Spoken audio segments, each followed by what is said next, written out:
பேசினா உன்னை அப்படியே வேண்டாமே. இவளை விட நீங்க ரொம்ப நல்லா நடிச்சீங்களே. சொல்றது மட்டும் கொஞ்சம் வாயை மூடி. இன்னும் எவ்வளவு போய் சொல்லி நடிக்க போற? நினைச்சாலே எனக்கே கை காலெல்லாம் நடுங்குது. இதுக்குதான் எங்களை பார்க்கும் போதெல்லாம் மறைஞ்சு போனீங்களா? இந்த மாதிரி ஒரு தில நான் என் வாழ்க்கையில பார்த்ததே இல்லடி. அவ வாழ்க்கையை நானே அழிச்சிட்டேன். அங்க அவ ரொம்ப கஷ்டப்பட்டுட்டா. இந்த காரணம் எல்லாம் என்கிட்ட சொல்லிட்டு இருக்காதீங்க. ரெண்டாவது கல்யாணம் பண்றதுல எந்த தப்பும் இல்ல. ஆனா உண்மையை வெளியே சொல்லி அதை பண்ணிருக்கணும். கெஞ்சி கேட்டுக்கிறேன். ப்ளீஸ் மீனா, தயவு செஞ்சு சொல்லாதீங்க. உன்ன மாதிரி அந்த குடும்பத்துக்கு என்ன துரோகம் பண்ண சொல்றியாடி? என்னால மறைக்க முடியாது.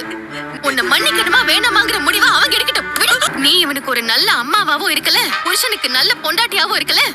உன்னோட சுயநலம் மட்டும் தானே உனக்கு பெருசு. உன்னை பத்தி வீட்டுல சொல்ல தாண்டி போறேன்.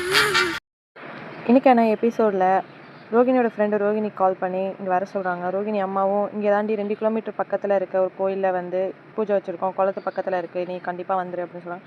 நாங்கள் இருக்க கோயில் பக்கத்தில் தான் நீங்கள் இருக்கீங்க, நீங்கள் இங்கே வந்தீங்கன்னு சொல்லிட்டு ரோகிணி கேட்டுகிட்டே இருக்காங்க. என்ன பண்ணுறது ரோகிணி, அங்கே பூட்டியிருக்காங்க, அங்கே ஒரு டெத்தாமா அப்படின்னு சொல்கிறாங்க.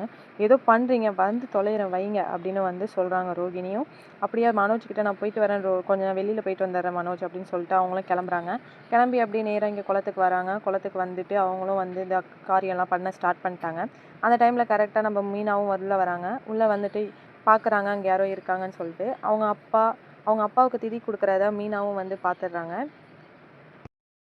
மீனாவும் வந்துட்டு அங்கே நடக்கிறது எல்லாத்தையும் பார்க்குறாங்க. காரியம் முடிஞ்சதும் வந்து ரோகிணியும் மீனாவும் பார்க்குறாங்க. 2 பேரையும் பார்த்துக்கிறாங்க. அப்படியே வந்து ரோகிணி, என்னை மன்னிச்சிரு மீனா, இங்கே நடக்கிறத யாரும் சொல்லாதீங்கன்னு சொல்கிறாங்க. நீ எல்லாம் ஒரு பொண்ணா அப்படின்னு ரொம்ப இதாக பேசுகிறாங்க மீனாவும். அப்படியே வந்து நீ யாருக்காக பார்க்கலனாலும் பரவாயில்ல, கிருஷிக்காக நீ பார்த்துருக்கணும், நீ என்ன காரணமாக இருந்தாலும் நீ எல்லாத்தையும் உண்மையாக இருந்திருக்கணும் அப்படின்னு சொல்கிறாங்க.